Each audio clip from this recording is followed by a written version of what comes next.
Let's turn from there to the other challenge we want to discuss. The latest Center for Monitoring Indian Economy study for the month of July that reveals more than 30 lakh salaried jobs were lost in the month in the aftermath of COVID 2.0. While the survey does show some recovery, the fact is there is still uncertainty in the job market and the recovery might get longer than anticipated. Pankaj Upadhyay with today's special report. COVID is not just a health emergency. It is killing jobs too. 32 lakh salaried jobs were lost in just July, according to a study by the Center for Monitoring Indian Economy. The Indian middle class is staring at a job crisis, even though the economy itself could be witnessing a V-shaped recovery after the second wave. Still no work. Mohandas Shetty, a resident of Dahisar in Mumbai, had a well-paying job in a tour operating company till March 2020. But as the deadly pandemic hit Mumbai, he lost his job. Even after multiple attempts, he has not been able to get a job. People don't have money. Nobody is like other sector also, because they has to spend some money in some sector. That's why they're not keeping in people also. In other sectors also, they don't know right now, saying no job. When the business started, they will get the job. Shetty says he has utilized all his savings. He works at his relative's meat shop to make a living now. In online class also, I need to pay the fees, tuition, everything. Now what to do? Some relative saving have now. We need to remove the saving only to pay the fees. With no option only. We are not getting salary. Salary is zero, no income. That is thinking very difficult to survive. Johnson D'Souza worked on a cruise as a restaurant manager. He too lost his job when the pandemic struck. There is no job. There are people searching for jobs. I have a friend, as I mentioned, who worked with me as a manager, and now he's working as a delivery boy. So the jobs what are there are low profile, either with the sales or mostly it's the sales.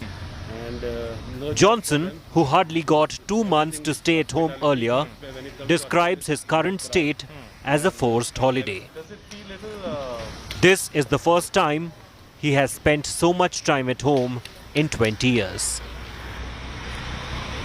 A large number of those who lost their jobs during the pandemic are now surviving on hope and prayer.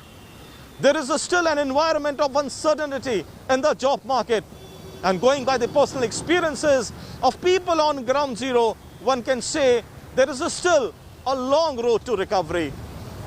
With camera person Samir Shanbag, this is Pankaj Upadhyay in Mumbai, reporting for India Today. Okay, let's go straight across to Mahesh Vyas, the Chief Executive of the Center for Monitoring Indian Economy, that's come up with its latest numbers for the month of July. Appreciate your joining us, Mahesh. You've been tracking this over the last several months. There's good news and bad news, I see. The bad news seems to be 3.2 million salaried people lost their months in July, according to your report. But the overall job loss rate in the country dropped to a 4-month low of 6.95% compared to 9.17% in the month of June. How do you interpret the data? Well, all the numbers you read out just now are all correct. So the story is as follows, that we did see an increase in employment on an aggregate basis in the month of July. But most of those jobs, or almost all those jobs that came in, were not of very good quality.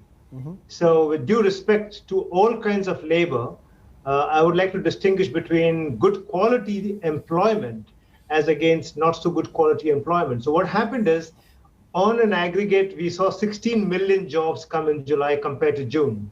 But 11 million jobs were in agriculture, and mostly in the form of daily wage workers.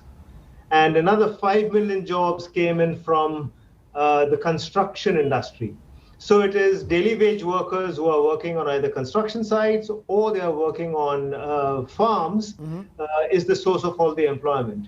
Now, the increase in farm labor was because sowing activity picked up in July because of delayed monsoon. But this will not last very long. After the Kharif sowing season is over, they will all come back looking for jobs elsewhere. But in the meantime, we have bad news that the rest of the economy is not absorbing people enough. In fact, 3.2 million salary jobs were lost.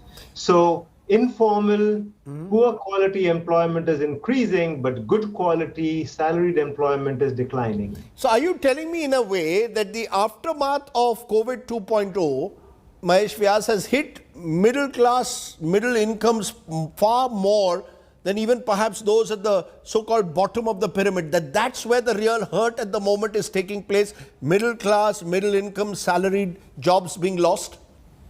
You are right. That is the emerging picture at the moment.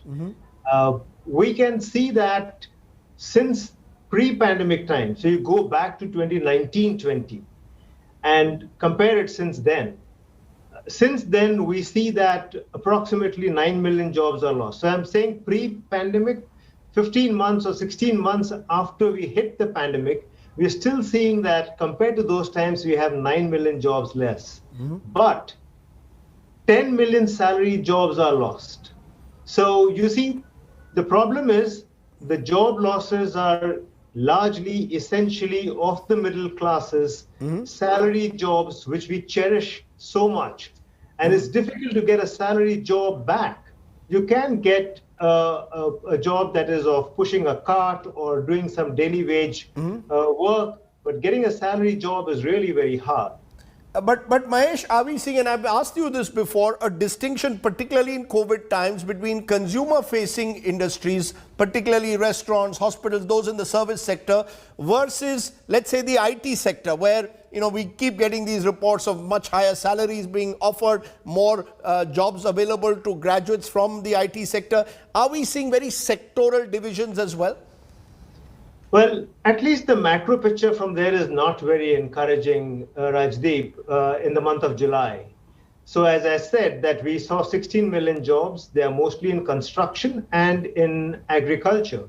So that leaves the rest of them doing more or less nothing. So we did not see any significant increase in jobs in the services sector as a whole, and not in the manufacturing sector as well.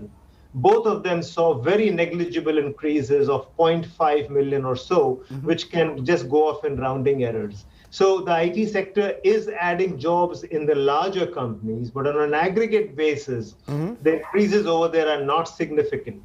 So manufacturing, which is the best quality job that one can imagine, forget the IT companies, is also not adding jobs. So I think this is not good news. Just in conclusion, explain one more paradox to our viewers. Your Consumer Pyramids Household Survey data of CMIE indicating a V-shaped recovery after the second wave.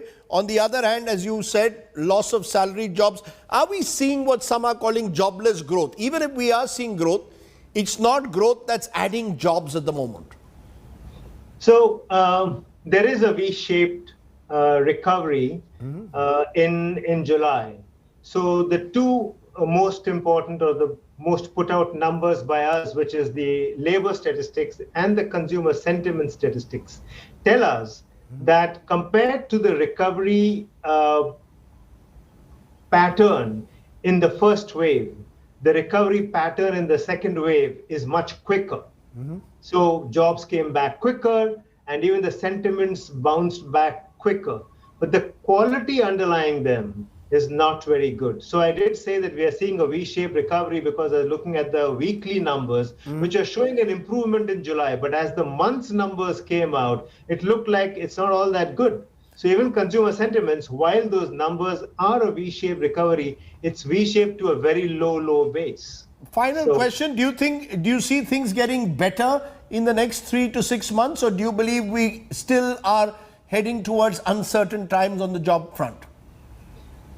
Well, on a material basis, I'll say things are not getting any better in the sense that there can be some small increases. For example, I expect employment to go up to a little more than 400 million compared to the 399 million where we are right now. But that's nothing. We had 408 million jobs in 2019-20. I don't think we're going to cross that even by March 22. So There will be improvement, but that improvement is nothing to write home about. Mahesh Vyas, for putting it in perspective, and it's good to track this month after month, and you join us for those monthly updates. Appreciate your joining us. It is a reality check that we need at times. Thanks very much. The issues of our times: jobs, jobs, jobs.